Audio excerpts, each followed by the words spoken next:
What does this mean to you? How can you transform a humanity lockdown into a meaningful and purposeful situation? That can be the starting point of your purpose. This doesn't have to be wasted time in your life. If when all of this is over, we look back and we damaged our mental health, if we didn't find a sense of achievement, what does that mean when this is all over? Probably you will look back and you feel just wasted 2 months of your life.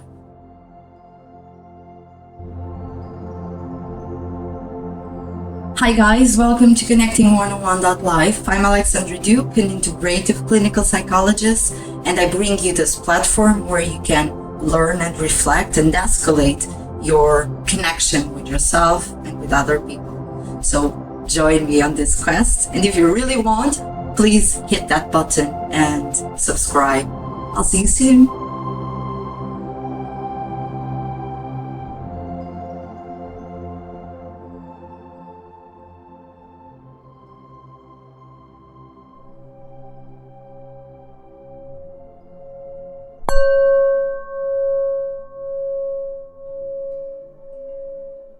Hi guys, it's been now 11 days since I did my first video around the COVID-19, and since then things have changed a lot, and now basically a big chunk of the world is in lockdown, and here where I live in Ireland is not different. So first of all, my feedback from my clients, my online clients, also, and just being some days on the streets, going shopping for groceries, the levels of anxiety that I'm seeing in people are, of course, quite huge. And so I would like to reflect a bit on that, and to ask yourself the question, where is all this anxiety, all this fear coming from? And of course, there are some obvious reasons. We are in lockdown. We are freaking out about this virus that's taking so many lives, and it has spread already throughout the world. Not that many countries are still feeling safe and off of this collective struggle that we're all living. This anxiety comes from mainly the fear of the unknown. Our daily routines have completely shifted. We are locked home with our families, and not that we have loads of time available to connect with each other, because most of us are working from home and managing things at home. And if you have children, that's a struggle in itself, how to keep the kids entertained in a growing way, not just in a numbing way. But so the challenge that this brings us is huge by itself. And the fear of the unknown is just a starting point.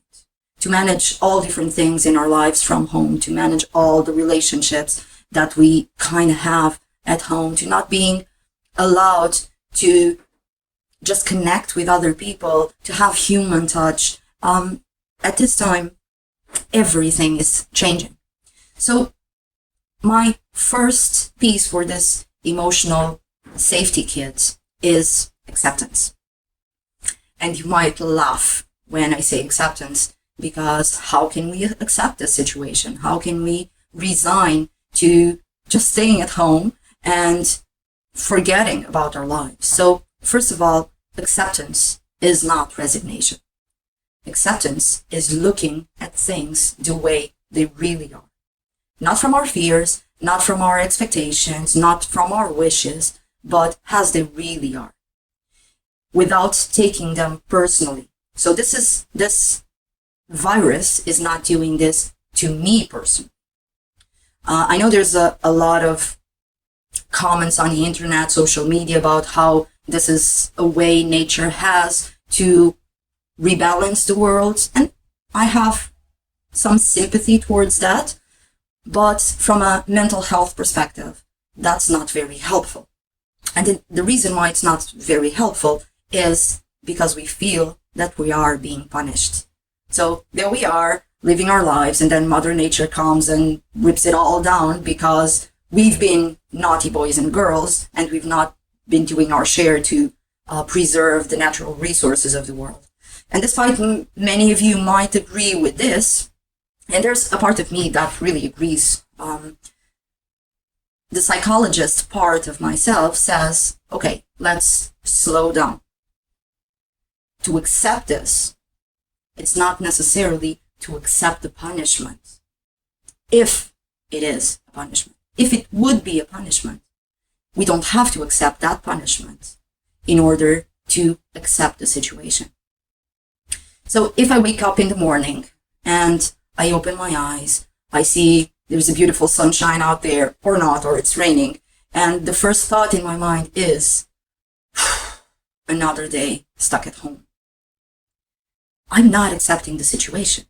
I'm fighting the situation. Even I can be resigning myself to being stuck at home. And the idea is not to accept being stuck at home. The idea is to accept that there's a pandemic out there, and all people in the world, or most people in the world, are fighting it together, are finding the best way possible to mankind to survive in a very challenging situation.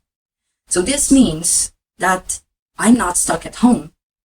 If I really accept that what's going on in the world is a huge pandemic, I'm not stuck at home. I'm willing to stay at home because that's my share. That's what I can do to help the world stop this pandemic, or at least delaying the spread of the virus until we find a medical solution for it, until we find treatment. So that means that I'm not stuck at home. That means that this is my share. This is what I'm willing to do for mankind, for my fellow humans. So when I say this to myself, when I stop that automatic thought in the morning, as soon as I open my eyes, here I am stuck at home again. When I stop this thought, when I transform, not stop, I acknowledge the thought, I look at it, I observe how it makes me feel, and then I transform it into a choice. I'm not stuck at home because the government is saying that I need to be stuck at home. That's also real. But my share is I choose to be stuck at home. Either the police is on the street making me stay at home or not. This is my contribution to delaying the spread of the virus. So this is acceptance, the acceptance of we're all changing our routines, we're all changing our lifestyle, we're all changing our perception of life in the future, and we are also creating some resilience to deal with the unknown. All our lives, probably, the unknown was so frightening, and now we have to deal with it. Not because it's different, we never knew before what was going to happen tomorrow. We never had that crystal ball, but because we're in lockdown, because the world is changing so fast, because we cannot deny that the unknown is very frightening and very unsure.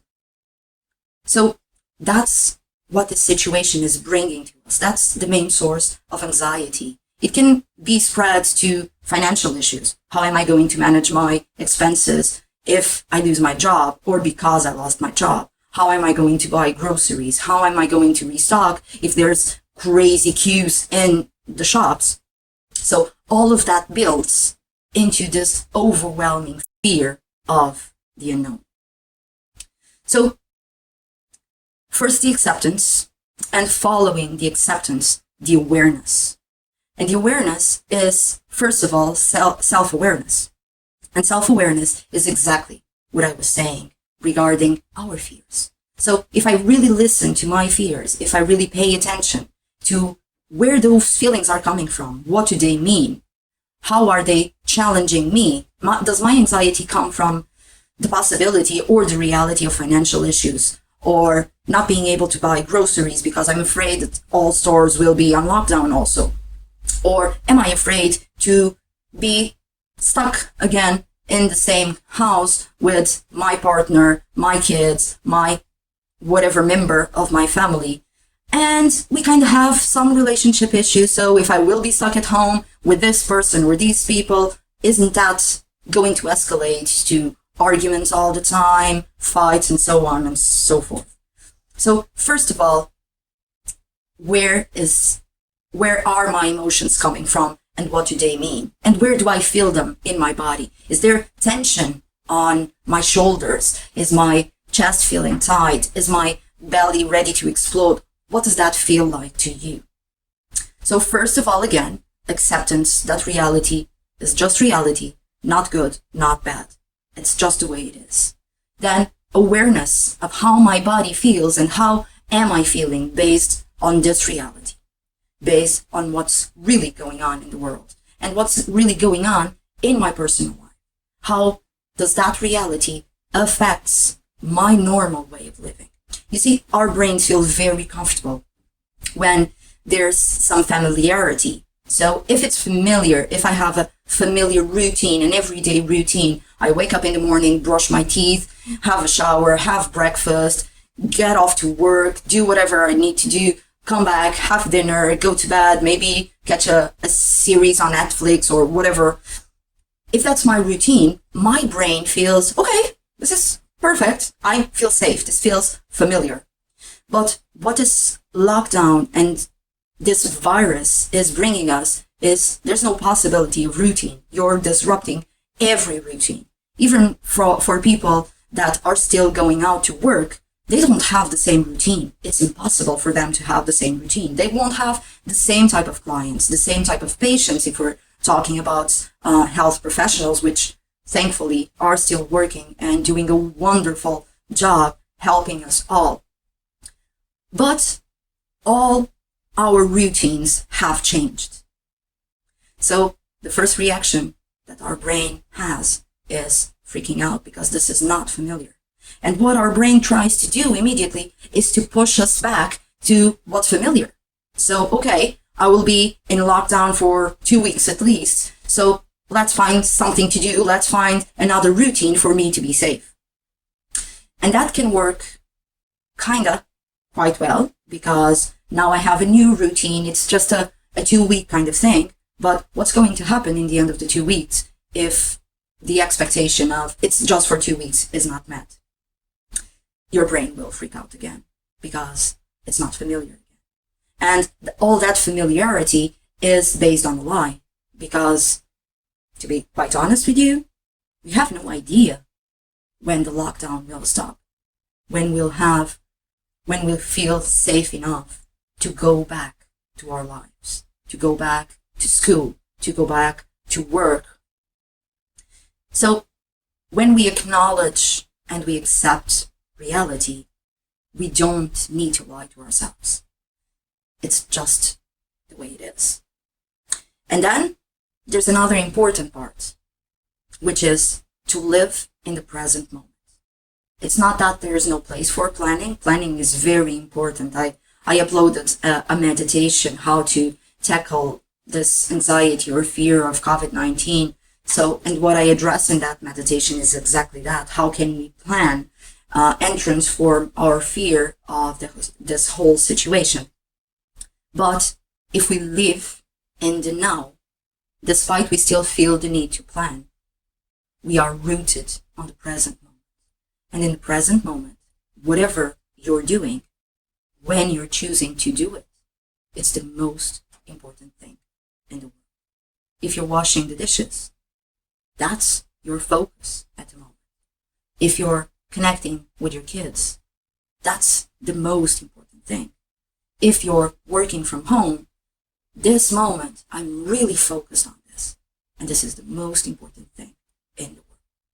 And this means that step by step, you're living your days with a feeling of choice, active choice. I choose to do this right now. And while you're doing that, you're not numbing the rest of your feelings. You're still observing them. you're still paying attention to them, and you're choosing to address now A, and then B, and then C, and every single day you create your choices. And today it might be completely about connecting with my kids. And so in that day that I'm connecting with them, I'm preparing the next day that I won't be able to connect with them as much because I need to work from home, for example. So I'm preparing all their mindset to what's going to happen tomorrow. I'm extending, for example, some of the games or activities that I'm able to do with them today. So tomorrow they can continue to do so without me.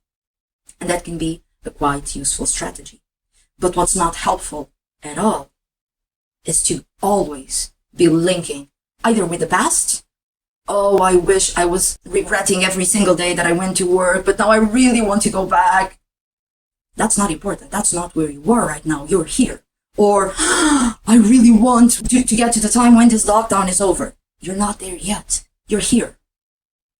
How do you choose to live this part of your life? And how you choose to live this part of your life will inform your anxiety. How you choose to live now, this part of your life happening right now, will address the next two measures for your mental health safety kit. So going back, the first one is acceptance of reality, awareness of your feelings, awareness of where you are, awareness of your choices, but also, very important, awareness of the people around you. How are your kids feeling? How is your spouse feeling? How are your parents, your siblings, your aunt and uncle feeling? How can you connect with them? How can you empathize with them and help them to have a more conscious choice in different moments of their day? If they really want to. It's perfectly okay to numb yourself. However, that has consequences, and one of the consequences are anxiety, fear, and eventually depression, isolation. So if you're not choosing consciously every single day throughout this lockdown period, what can happen to your mental health is huge feelings of anxiety, depression, self-isolation, which is even worse than quarantine because you're doing it from the inside out. So self-isolation means I'm not even there. I'm in the same house. I'm even in the same room with my spouse, with my kids, my mom, my dad. But I'm not there. I'm not registering even myself or them. So that's a lockdown inside of yourself, which is, as you may tell, far worse than the lockdown we're all experiencing right now. So going back, acceptance of reality, awareness of our emotions, consciously choosing to be in the present moment and to be engaging, fully engaging on whatever we're doing at the moment, while we still pay attention to what's going on in our emotional world and in our bodies. And then to find meaning in all of this. And meaning is a different concept, has a different shape for each one of us. It can be meaning that nature is finding a way to rebalance itself. If that works for you, that's perfect. It can be, I get now a bit more of free time, despite I lost my job. I get more free time to spend with my kids, so I will invest this time to really escalate our connection, to really do fun things together. So when they go to bed at night, I know that we really had a wonderful day together. So it's not necessarily about what's going on outside in the world. Your meaning doesn't have to be this whole grandiosity about what the world's doing, how is this changing mankind. It can be your personal meaning. And that meaning can be, okay, now I have time to finally clean up that closet, or finally I have time to read that book, or even to write that book. What does this mean to you? This is a very important question, because after accepting reality, after paying attention to yourself, to your feelings, to your body, and to consciously choose every single day, every single minute of the day, if you find the meaning of all of this in your own life, in your own reality, you can then have a purpose. And that's the last part of your emotional safety kit. If tomorrow you wake up in the morning and you have an extra reason to jump out of bed, that's your purpose. What does that mean to you? How can you transform a very difficult situation? How can you transform a humanity lockdown into a meaningful and purposeful situation? You know, this is not something that comes from the world. There's no one out there that's going to say, okay, this is the reason all of this is happening, and so we're being challenged to do whatever. They may be right, but you have to really feel it so it becomes your own purpose. So when you tell yourself, when you stop telling yourself that you're not stuck at home, you're choosing to stay at home to protect other people, to delay the spread of the virus, that can be your purpose. That can be the starting point of your purpose. But this doesn't have to be wasted time in your life. You can have your personal purpose. What can you do, for example, to grow yourself? What are you willing to do for months, maybe even years, that you never had the time or you never had the means? The biggest challenge in this situation is to be creative. That's why we're seeing teachers around the world using online platforms to teach. That's why I'm seeing most of my clients now through an online platform. And it's not news to me, so it's not a big challenge to me. I've been doing online appointments for 4 years now, so I'm quite used to that. But for most of my clients, it's their first time. And for most psychologists around the world, it's their first time. For most teachers, it's their first time. And we're all getting creative. How to reinvent ourselves, how to find different ways of spreading our message, of helping other people, of teaching our students. So that's also something that you can reflect on. What skill would you like to grow in this challenging situation? You see, if when all of this is over, we look back and it was just, let's imagine, a 2 months lockdown of most people in the world. And we didn't get anything good out of it for our lives, except, of course, our health. But at the expenses of our physical health, we damaged our mental health. If we didn't find a sense of achievement, if I'm in my pajamas all day for 2 months, if I'm not even showering, because what's the point? I won't get out of the house.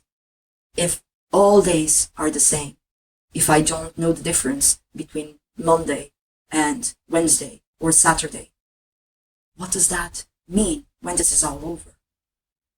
Probably you will look back and you feel just wasted 2 months of your life. And it will be okay. There's nothing wrong with that. Most of the world, that's how they would feel. But maybe for most people, they won't even ask this question. So what I'm asking you now is, when this is all over, what do you want to see when you look back? What do you want to see that you were able to do with yourself, with your family, with your group of friends? What's your purpose for this challenging situation? So going back to the safety kit, mental health safety kit. First of all, acceptance of reality. Challenging situation, it's not good or bad, it's just what it is. Not to say that this is not difficult, but it's just reality. It's not something that we can change. We cannot push the button and say, off with the lockdown, off with the virus. I don't want to hear anything else about this. So if we cannot change it, accept it. It's just the way it is. And then self-awareness. Awareness, how I feel about all of this. Where is the fear, the anxiety, the sadness, the anger, the whatever feelings you're having? What do they mean? Where are they coming from? And to use this self-awareness, this awareness of your emotions, the awareness of your body, how the emotions feel in your body, to consciously choose to stay in the present moment and to address whatever you're doing in the present moment, or thinking, or saying, or whatever is happening. To address that and to look at that is the most important thing in the world right now for you. And to consciously choose whatever you're doing next, whatever even you're feeling. Feelings are not something that happen. Feelings can be controlled by yourself. If you don't want to feel sad, bring a positive feeling. What do you need to do to feel positive? Or what do you need to do to feel happy? So for some of us, we can play a song and really dance around the room and maybe even dance with our spouse or with our kids. And in the end, we're moving our bodies, we're moving our emotions. And when we stop, when we finish that song, we feel happy. So feelings are also a conscious choice. If I feel trapped, I'm not choosing consciously. So awareness of how you feel and consciously choosing what you're doing and what you're feeling. If you don't like how you feel, actively change it. Don't sit on the couch, turn on the TV just to numb your feelings. Address them, and by address them and by choosing differently, you can change them. So after self-awareness, awareness of other people. How are your family members feeling, and how can you connect with them in order to let them know that you're seeing them, and in order to invite them into this more conscious choices you're doing. And after awareness, self-awareness and other people's awareness, what is your meaning for all of this? How does this play in your life? How can you transform this? You see, there's this amazing author, Viktor Frankl. He wrote a very important book. It's called Man's Search for Meaning. And he was in a concentration camp. He lived that experience. He was a prisoner in a concentration camp.